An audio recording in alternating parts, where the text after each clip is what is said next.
Good evening and welcome.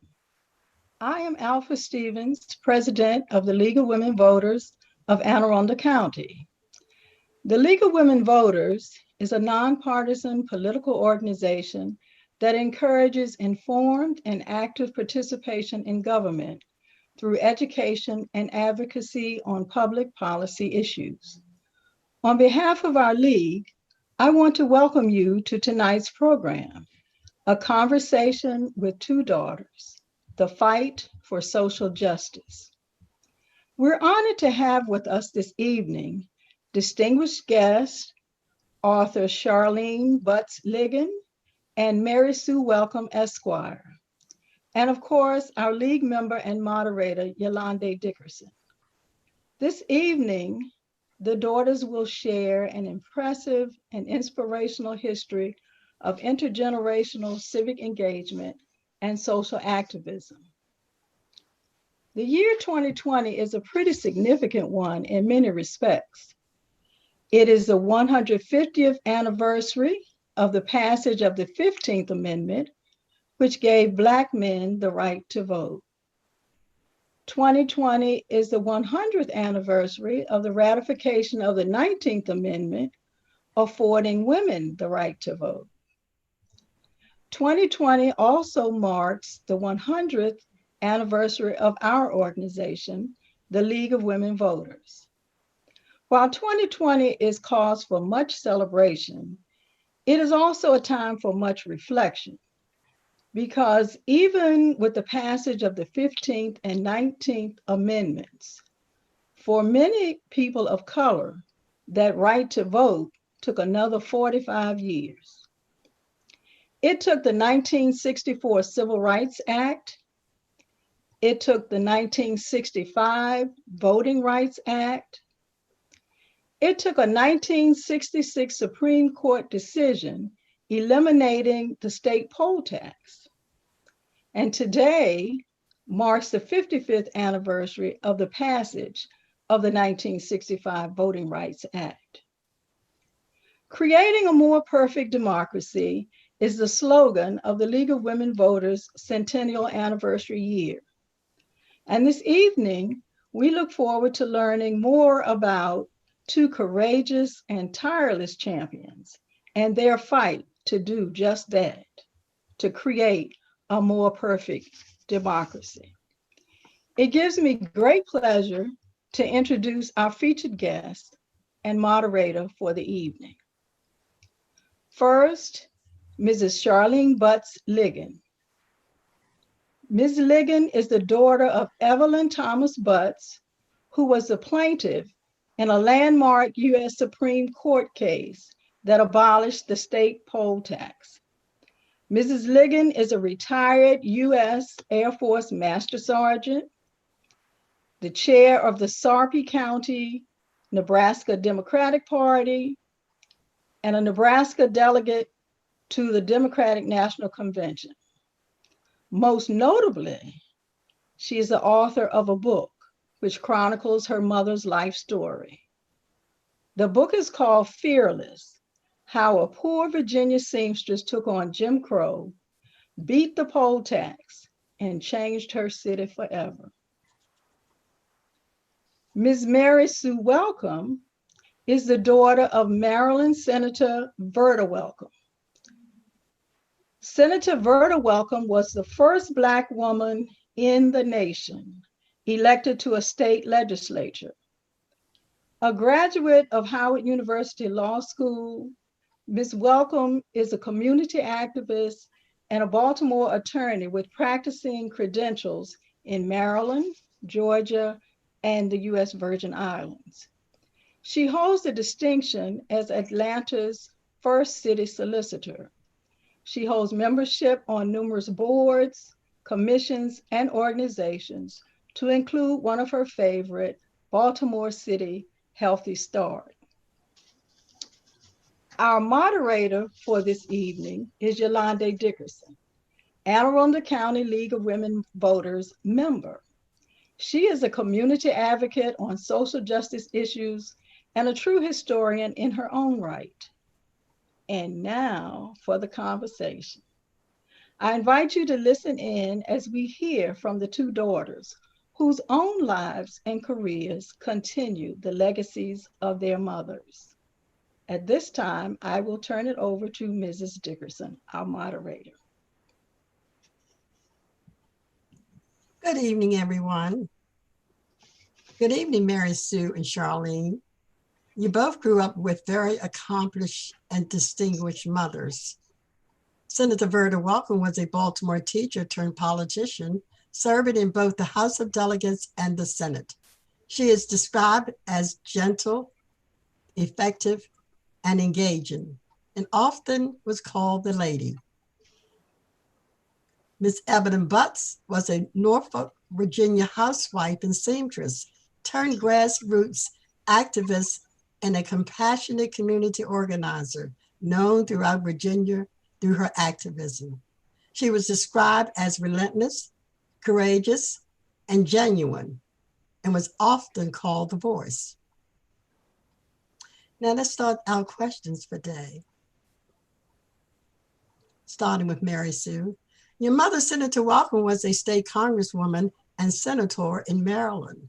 She was elected in 1958 before the passage of the Civil Rights Act, the law that prohibited discrimination in places and provided for the integration of schools. Senator Welcome overcame barriers and became the first Black female to be elected state senator in the nation. She served 25 years. Tell me, Mary Sue, how did your mother accomplish that feat, particularly before the passage of the civil rights laws? You know, it's amazing as I think about it, because really very young when mother decided that she no longer wanted to be just simply a housewife and civil activist or community activist. And she actually, it was in those days when it was safe to do so. I know that she knocked on just about every single door in her district, and probably not just once, but she did it. After talking with people the first go around, she went back and did it again. So I think that, and she had a way of communicating with people and getting them to do what she wanted them to do without a hammer. But she was just a very convincing person and a very compassionate and very sincere. And I think people believed her when she spoke. She was able to get a lot of women to work with her. I think there's an organization that formed as a result called the Valiant Women, and they met and functioned even until her death, as a matter of fact. So I think she did it with a lot of feet on the ground and a lot of hard work. And work. If you were around her, you were working. That included me at a very young age. Can you tell us a few of her legislative highlights and achievements? Well, it's sort of hard, as the older I get, the less I remember. Of course. But I think that what she probably would say was her major achievements, and they were not particularly popular at the time, but she is responsible for the passing public accommodations in the state of Maryland. She also was responsible for making smoking unlawful in public buildings and restaurants and the like. She also, and as I think about it, she is at the time that she ran, it was unlawful in the state of Maryland for a white person to marry a Black person. So she also was responsible for the passage of the the anti-miscegenation um, laws. You know, people had to go out of the state of Maryland if they wanted to, if they were involved in a biracial marriage. And you know, it's amazing how things change. So now, you know, we are in a society where you can marry who you love, and in those days, if you could not marry if you had a different color skin, not in the state of Maryland. So those were some of the items or the issues that she you know, she particularly was interested in and fought for. Thank you. Charlene, your book described your mother as fearless. For nearly 10 years, your mother fought a grassroots battle against the state poll taxes, beginning in the early 50s. In 1964, the 24th Amendment eliminated the federal poll tax, but not the state poll tax. But your mother changed that. Tell us, how did a poor Norfolk, Virginia seamstress took on Jim Crow, sued the state of Virginia in a lawsuit, became a plaintiff, and fought for the removal of the poll tax all the way to the Supreme Court? Well, it started right. I remember her first activism as being when Brown versus Board came along, and that's when she became extremely interested in the injustice of the segregated schools. And during that time, my older sisters had to travel probably about 10 miles past all the other so-called white schools during that time to go to the only segregated schools that they would allow Black people to go to. So she began, I remember her becoming interested in that and becoming active in the NAACP. And when she was active in the NAACP, she met an attorney, Joseph Jordan, who was her attorney for that case. And they all came to the conclusion that what prevented Black people from voting, or even, you know, really poor people from voting, was the poll tax. And they actually had to maintain two roles or two rosters, rather. This is the day before we really had real databases, but so they did it by hand. But they had to they have a list of people that had paid their poll tax, and then they had the list of registered voters. And they had to, you know, the people had to pay their poll tax in order to vote. And so not only that, they have to have paid their poll tax 6 months prior to the election. So as we do it now, we go out and register voters, is usually now a couple of weeks before the election. They didn't have that luxury either. So it started through that, and they established an organization called Women of Virginia's Third Force that she was the president for probably 30 years. But they worked through that grassroots organization, and then they moved on to what became the Concerned Citizens. But they filed a suit in 1963, the first suit. As a matter of fact, the Friday after JFK was shot, she had to go to her attorney's office and sign papers. Not Friday, I'm sorry, misspoke, the Saturday of that same week. And so she went in and signed, but that was in 1963. And it reached the Supreme Court in 1966. But during that time frame, the American Civil Liberties Union also joined in the case, and they brought in a case from Northern Virginia, and the cases wind up being merged by the courts, and it wound up taking on a different name, but it was still all the same case. And my mom was actually the first one to file the suit, she and her attorney, and then they just merged that. But what is amazing about all of that It's just the lengths that they went through to prevent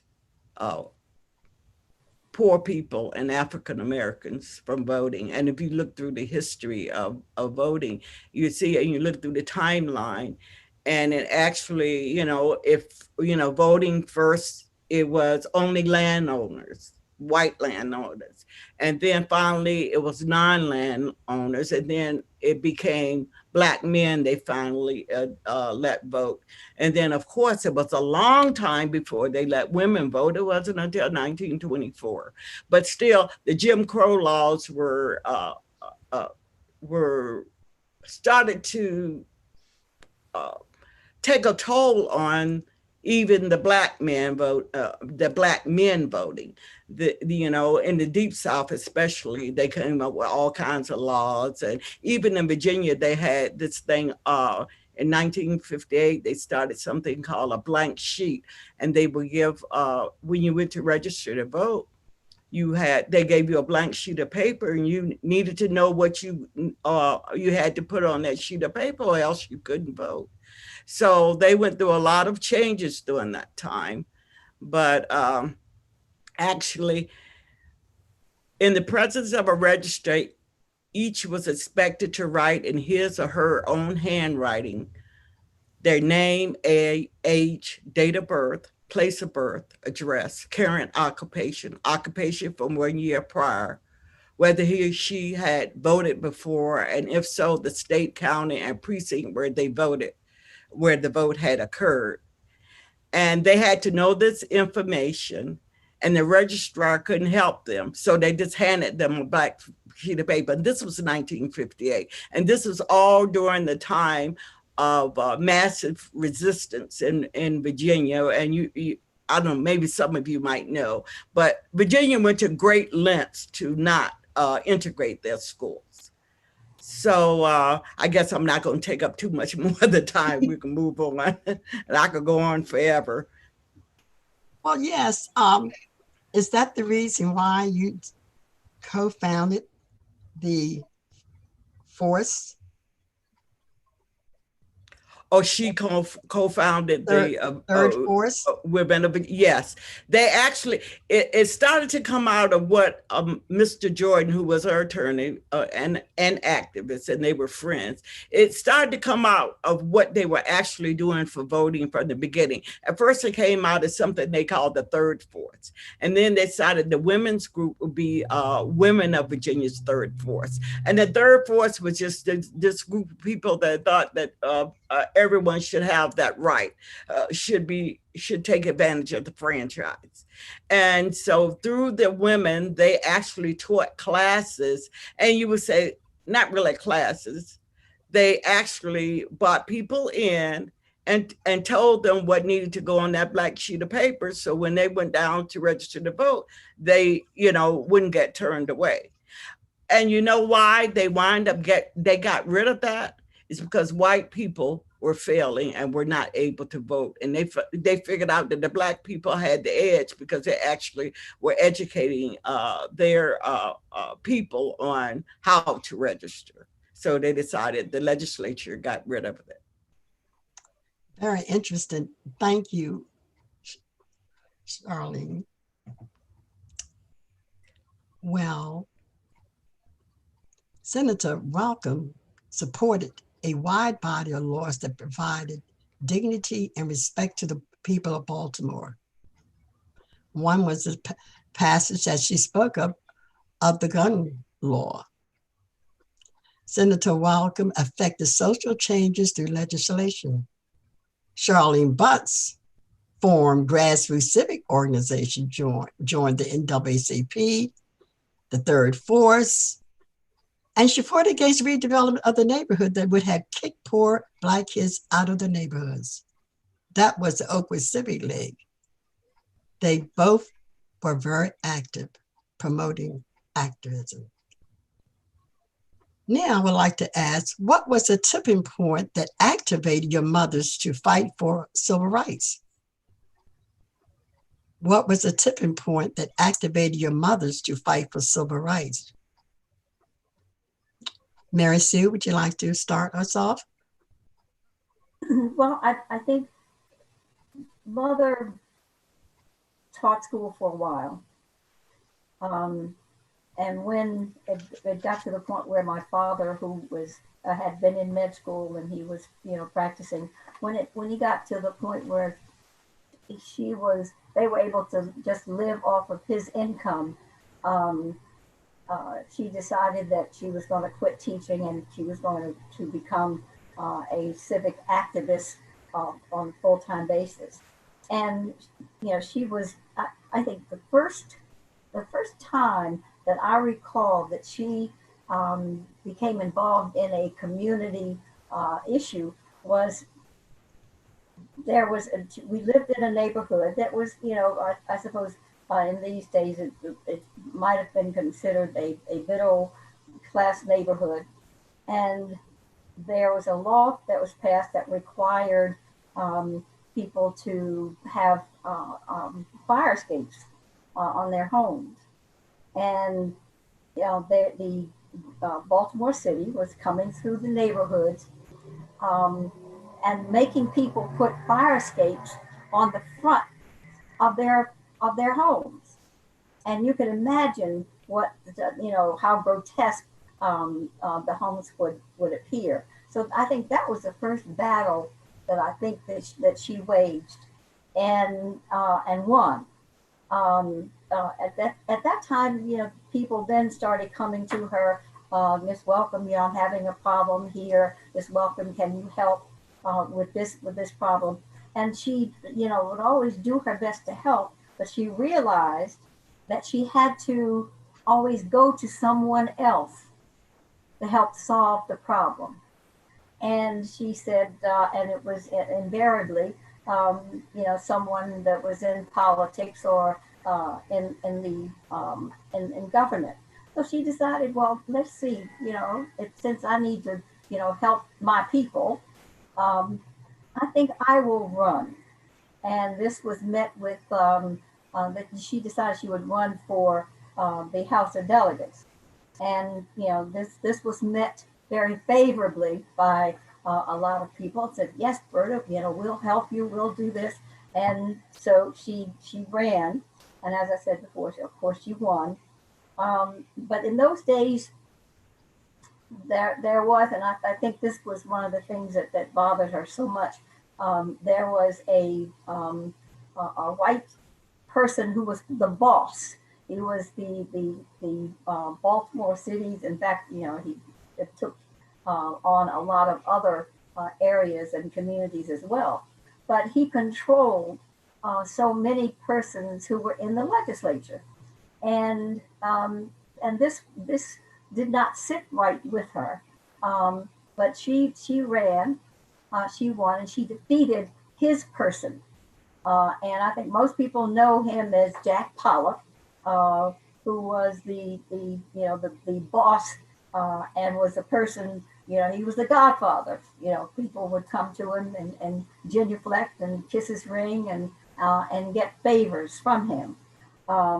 But during that her first term, someone tried to kill her.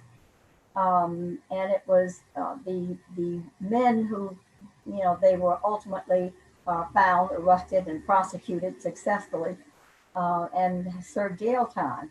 Jack Pollock was never implicated. They never gave him up. So when someone tried to kill her, they knew it was Jack, but they were never able to pin it on him. But at any rate, it was during this time that she said, okay, now that I've gotten to the legislature, I can probably do more if I became a member of the Senate, which is why. Now, Mother did not know, and I'm not sure that she knew at the time that she died, that she was the first African-American woman in the country. In the country, yes. In the country. We knew that in the state of Maryland that she was, but she did not know and didn't realize that she was the first Black woman in the country in a state legislature, in the state Senate. But you know, when you say what was her tipping point, mother grew up in a family of 15 children, and my grandfather was a farmer. My mother was encouraged by her mother to you know, she was given the strength and the courage to fight for the persons who cannot fight for themselves. And when her mother died, I think she was about 17 or 18. She left North Carolina, and you know, as she promised her mother that she would leave the farm and and you know, make a name for herself and to right the wrongs of the underserved. And so she left. She was the third of the third oldest of the children. And so she, you know, she came north and um, and you know, became educated, finished college, then went to Morgan, um, and um, and ultimately met my father. And I think my father probably was the one, other than her own father and her mother, he was one of the most influential persons in her life.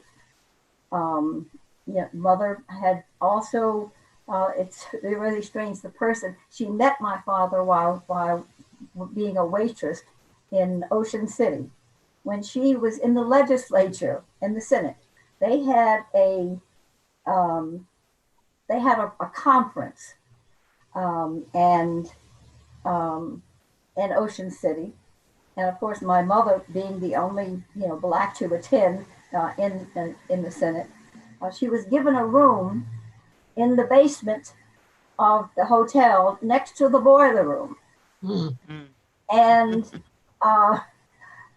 the members of the Senate said, "Oh, no, no, no, no, no, this is unacceptable."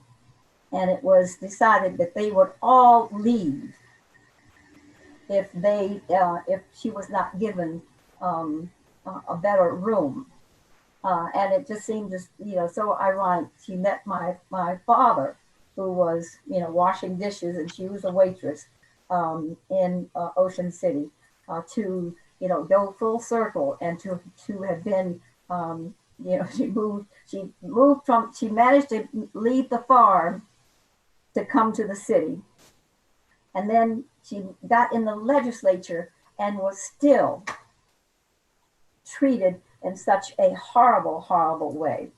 But this time she was able to do something about it, and did. So, you know, there were so many indignities, and my mother felt that if this happened to her, it was happening to so many people throughout throughout her community, her city, and certainly of the country. I think there was one other thing I have to mention, because as we talked earlier, Mother joined. Not only did she join the NAACP, which was one of the few organizations that where you could, you know, organize and discuss and galvanize around some issues. But she joined. She was also a member of the League of Women Voters. And yeah, I'm not sure that you were aware of that, because I didn't hear you say it in your introduction. but it was you know, it was something, because you know, I attended so many of these meetings, but Mother was a member of the League of Women Voters, and I think that this also gave her an audience of people to discuss issues and find out what kinds of things were, you know, that she should give her attention to, and in the various communities. Well, thank you. And thanks for sharing that wonderful news about your mother being a member of the League of Women Voters. Absolutely. Charlene, I would like to ask you the same question. What was the tipping point that activated your mother to fight for civil rights? I think they It was several. Of course, I mentioned first when I spoke originally about Brown versus Board, but also it uh, redevelopment in our area. The portion that I lived, that's a part that where we lived, it was in what was called Tanner's Creek District. It was on the outskirts of Norfolk. It was old Norfolk County, which doesn't exist anymore. But they were there in the 50s. I believe the final annexation was 1957.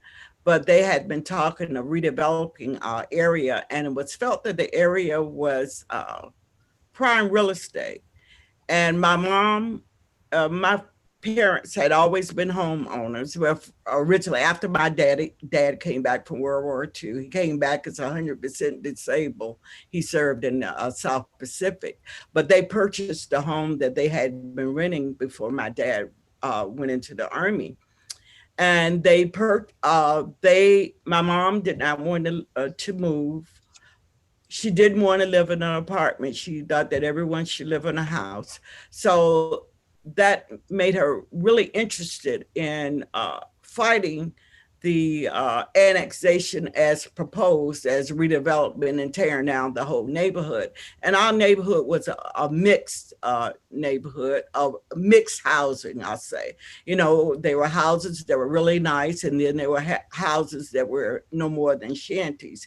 And this is because it was rural, right? It had been previously farmland. So my mom, along with that Oakwood Civic League you spoke about earlier, they kept addressing the city and fighting. And actually, they went all the way to D.C. and Robert Weaver was head of HUD during that time and spoke with him about it also.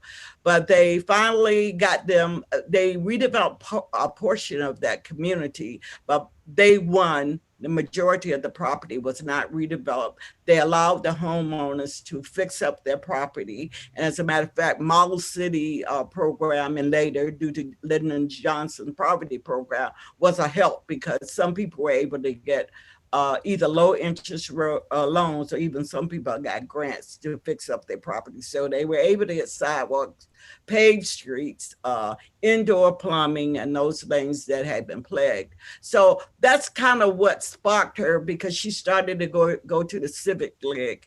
And then it was a lady there, Mrs. Nickens, who was president of the Civic League at that particular time, who was active in the NAACP. So she took Mom along, and she started to attend the NAACP meetings in Norfolk. And that is where she met Joe Jordan, her attorney, and a couple of more attorneys, Lynn Holt and Doyle, who were really activists, especially Lynn Holt had been engaging with CORE, and they were the people that did the freedom rides and all of those things. So they all came together in the NAACP, and that all sparked, it all moved from wanting to prevent her community from protect them from the redevelopers. It led the school desegregation. And then it went on to integrating, transportation, public accommodations. It all started to roll together. And I can remember a little girl riding on the back of the bus, when, before Rosa Parks, right? They had us on the back of the bus. So I can remember all of that. And I also remember going to court with my mom doing a desegregation of Norfolk. And Virginia put on a huge resistance, called the Massive Resistance to Integrating the Schools. And they threw in all kinds of things to prevent segregation. They even, Norfolk, as a matter of fact, closed their secondary schools for half of a semester to prevent integration. And it was something called, I don't know if anyone here has heard of it, but they were called the 17. And these kids were in high school and junior high school, and they were the first kids to integrate the schools in Norfolk. So all of those things rolled into one, and there were the things like in 1959, I remember her picketing along with this core, Lynn Holt and his group, they pick at the local grocery store because they wouldn't hire Black folks in higher paying jobs. They will hire them as janitors and stockers, but not a cashier. Of course, we don't think that's, a high paying job these days, but they were back then. And so they went on to picket, and that was like Christmas Eve during the Christmas time. They actually brought the stores to their knees, really, because they were so innovative during that time. They had people standing by to take people to other stores. So because most of the people at least in my neighborhood, we didn't have transportation. I think I was out of the house before my parents owned an automobile. So that was the only store they could walk to the store and buy groceries. So, and of course, the most money spent during that time was during the holiday season. So they wound up getting an injunction against several of them, my mom included. And they never did, they didn't get rid of the injunction, but they actually did finally hire. And it was a lady there, Miss Josephine, that was a friend of my mom's, that was the stocker, and they would throw on as a cashier, but they wouldn't hire her as a cashier. But finally, they did hire her, and she was able to get better wages. But the poll tax, of course, was what put her in the limelight, because that affected a lot of people. Thank you. Just listening to both of you, your parents, your mother's work in the community was similar. They both were members of the NAACP. They helped them to forward their fight for injustices in the community, and this that I like. Now, I want to change the topic a little and just talk about your careers. How remarkable that you both pursued non-traditional careers for Black women. Charlene, you pursued a career in the Air Force and became an officer before going into politics.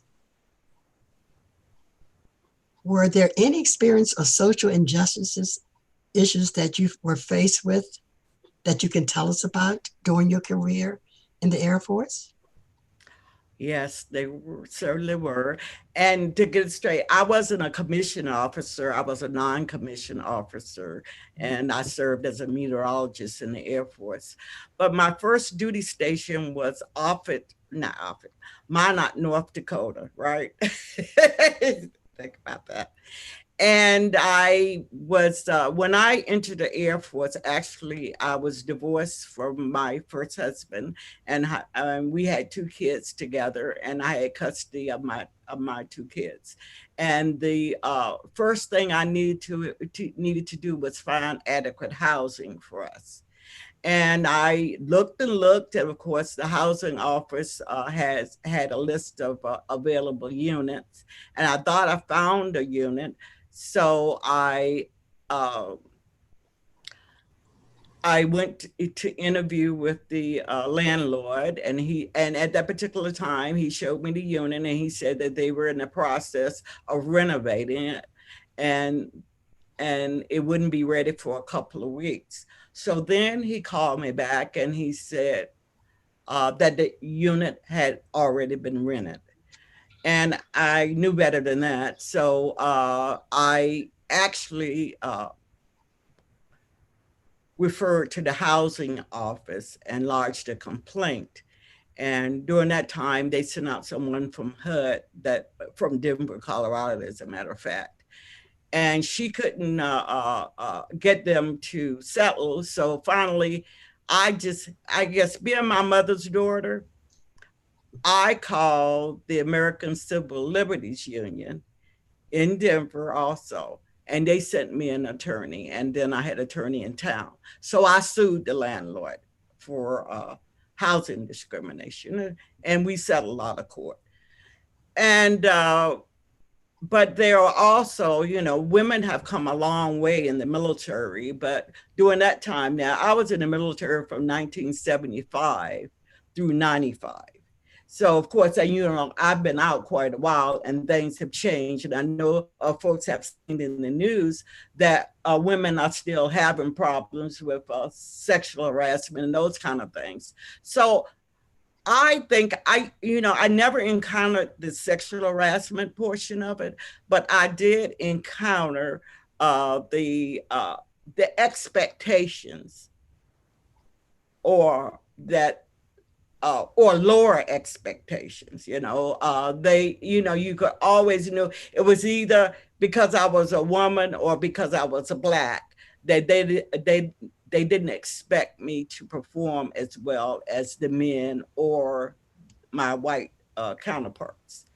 But it's been a couple of issues with some of the people that were, over me, bosses, and I had to file a couple of EOC complaints. But it's pretty much the same as it was during the time, in civilian life. It's always, and we're still seeing it. It's always the barrier. Yes. Is always there. Yeah. Well, thank you so much. Mary Sue, you became a lawyer taking on tough cases such as the missing children of Atlanta. How did your mother life influence your own path? Did you start out wanting a career in politics? How did this transition happen? Oh, absolutely not. No. I was probably about 12 or 13 years old.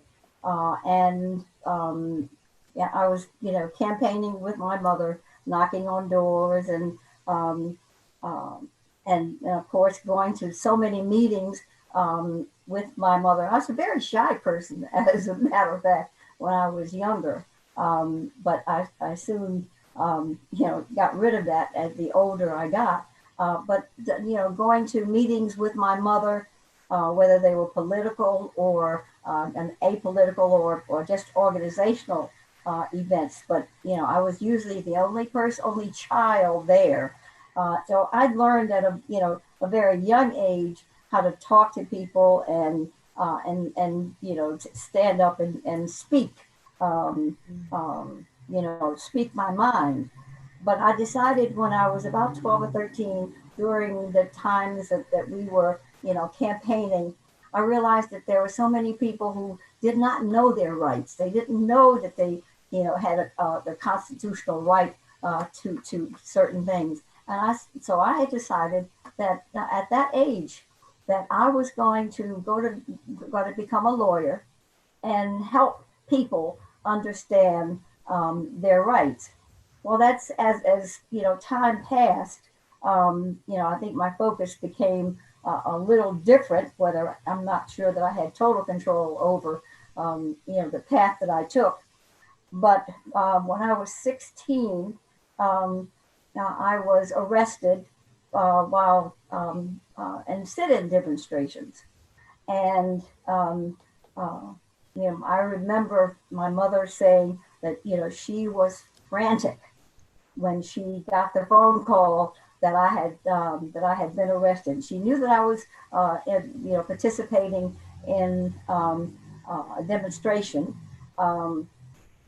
But she did not know that, that I was going to be arrested. I was old enough, so therefore, I did go to jail. And then when I finished high school and decided that had gone away from home and came back, I went to law school, went to Morgan. And went to law school. That was my decision that I had made, many years prior.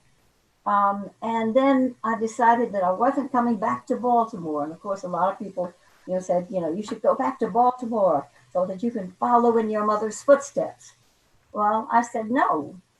I'm going to make my own footsteps. And that's why I got married. Mother was responsible for my marriage, by the way, because we went to the Virgin Islands with the state senators. And I met this man who just knocked me off my feet and everything else. And we got married. He asked me to marry him on our first date, and I married him a month later. And fortunately, I had a son. But of course, once again, I was asked when we were divorced. They said, well, my mother said, well, why don't you come back to Baltimore? I said, no, Mother, I that's your city. I'm going to go and make a name for myself in Atlanta, Georgia. And after practicing for a while, I was appointed by Maynard Jackson as the first city solicitor for the city of Atlanta. And the first time I went into court, there was this white man sitting behind this desk in this robe. And, I listened to him, and he said, now, Joe, and this is, what you were drunk again. Now, how many days do you think you want this time? And these were all Black men that were sitting there, had been arrested overnight for being drunk. And the way that he talked to him, it was they were less than human as far as he was concerned. So he told me, now, little lady, what you need to do is just, sit back and if the officers decide that they want you to help them with their case and presenting their case, then they'll let you know. I said, oh, no. Police officers would come into court, and of course, Atlanta was predominantly Black. A lot of the persons who were arrested were predominantly Black. Okay, and so it was a fight. That was a fight. I continued the fight there. Atlanta also was suffering from pornography taking over, over the city, prostitution. And, I was involved in that. And like my mother, of course, I wasn't shot. My life was threatened by the mafia because I was, cleaning up Atlanta. And at the time that I became involved in the missing and murdered children, the young man who was arrested and charged called and said, I think I need a lawyer, but I need somebody who's not afraid because this is going to be a major, major fight. And of course it was. That's how I became involved in in representing the young man who was charged with the missing and murdered children. And that sort of wore me out. Well, thank you. I would like to say, if your mothers were here today and I would have them here in place of where you are, I can imagine some of the same things would be said. And yes, you both are similar to your parents. And this I like. Nia, I would like to read some quotes and like you to answer them if you can, very briefly if possible. Mary Sue, your mother said, if I believe in it, I work for it and I fought for it. If your mother were alive today, how do you think she'll view and engage in the voting and equity issues of 2020? I think she would be very, very pleased with what our young people are doing now. They believe they set their sights on an issue and they fight for it, and they're not afraid, and they're committed. And I think that this would certainly she would be very proud and very pleased at the color of the legislature, the Congress, the fact that it is not white, but it is all colors. And I think that would please her. The other thing very quickly that I need to mention for the ladies of Annapolis and Anne Arundel County, Mother is now on the wall of the state Senate. They took one of the old white men down, one of the portraits, and now her portrait is on the wall in the halls of the state Senate.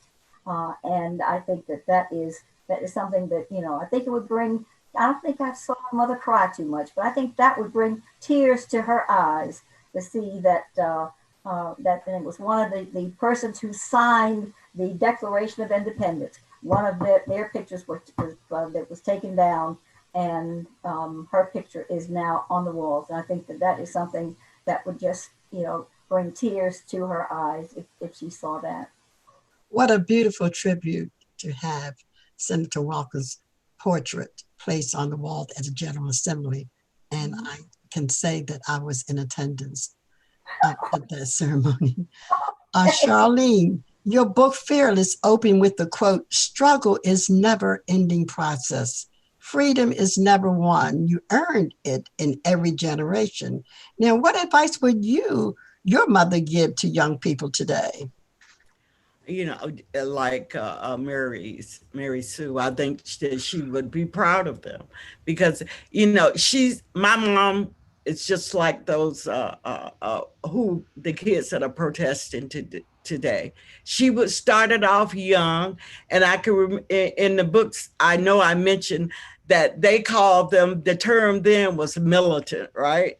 And so they considered my mom and her group as militant because they were ready to go get in the streets. And during that time, during the 50s, the NAACP had not started that, but the NAACP was wonderful in the court cases. They did a lot of good, in the cases they won, taking the cases. Most of them went to the Supreme Court, as a matter of fact, were decided. But she would be proud to see that the picketing was still going on, the demonstration, right? Because I can remember at 12 years old, we picketed the Washington Redskins at what now is Old Dominion University. It used to be a division of William and Mary College, but the Kiwanis always had an exhibition game there. And it was usually it was the Redskins and the Colts, the Baltimore Colts. And during that time, that was the last year before the Redskins integrated their team. So not only did we protest that they had originally had segregated seating there at Foreman Field, but also the Kiwanis didn't have any Black members. It was a whites only group. And we picked the Redskins because the Redskins had a segregated team. So, and I was 12 years old at that time. So yeah, so the kids today still have it, and she would be proud that they're doing it, and and they have a nonviolent approach. Thank you, Charlene. Thank you, ladies. At this time, I would like to turn the program over to Marge Duffy, the program coordinator for the League, followed by our president, Alpha Stevens.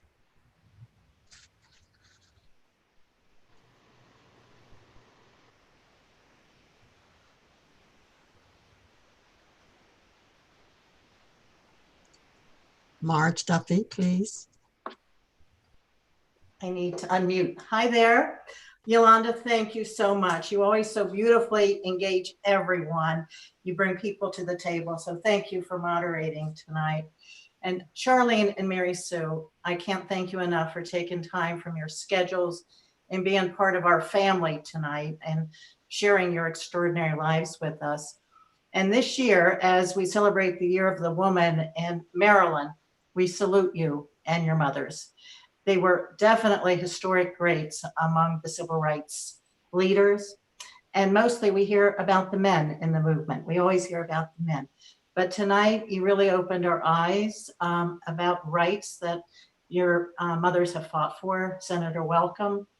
Every time when I think about going into a hotel, I'll now think about it was your mother, Senator Welcome, who authored hotel accommodations, making discriminatory practices unlawful. Or when I'm going to a football stadium, I'll realize that Mrs. Evelyn Butts moved the goalpost for where we could sit. And what I will mostly miss, or what I think I would have loved to have done, was been with your mothers when they had their Sunday breakfast gatherings. And I thought that was so unique to both of them. And I want to just say thank you for being here. And I'm reminded of the words of W.E.B. Du Bois, Du Bois, that children learn more from what you are than what you teach them. So Charlene and Mary Sue, you are definitely your mother's daughters, and thank you. Thank you. Thank you, Marge. Thank you. And now our Yeah. president, Alpha Stevens. Well, thank you, everyone. I thoroughly enjoyed this hour, and I hope you did too. I was listening to the stories, which I found quite fascinating. And as I shared earlier, that city that Mrs. Butts changed forever is my hometown. So I'm familiar with a lot of those stories and a lot of the people and places. The story of Senator Welcome is a new one for me as a hometown girl of Norfolk, Virginia. But I thoroughly appreciated hearing that story. And I'm sure that we all found renewed inspiration in hearing this. What we know as we end our conversation tonight is that the fight 100 years later, sadly, is not finished. So here we are. Obstacles remain even in and especially with voting rights and voter suppression. Charlene and Mary Sue, your mother's legacies are a reminder of the words of the late Congressman John R. Lewis, that when you see something that is not right, not fair, not just, you have to do something. You have to say something. Find a way to get in the way. And so we're indeed grateful for your mother's lives and legacy of service and sacrifice to get in the way. We are grateful for what they said. We're grateful for what they did. And we're also grateful that you saw fit to carry on their legacies. Our lives and our communities are so much better because of them and because of you. Again, thank you for sharing your time with us this evening. And thank you, viewing audience. Thank you to our program chair, Marguerite Duffy. It was she who had the vision for this program. And I'd be terribly remiss if I did not thank our Zoom maven and tech wizard who works ever so quietly behind the scenes and keeps us on point at every turn. So thank you, Niecy Chambers. Have a good evening and remember to vote. We would not be League of Women Voters if we didn't tell you to get out and vote. There are 88 days, 13 hours, 19 minutes, and 46 seconds until election day. But you don't have to wait till then. You can early vote and you can vote by mail. Remember, your vote is your voice. The vote controls everything that you do. Provided are some links to important information, and I would also invite you to visit the website vote411.org. There you'll find a wealth of information as well. In the words of the late Congressman Lewis, the vote is precious. Your vote is precious, almost sacred. It is the most powerful nonviolent tool we have to create a more perfect democracy. So go out and vote like you never, ever voted before. Have a wonderful and restful evening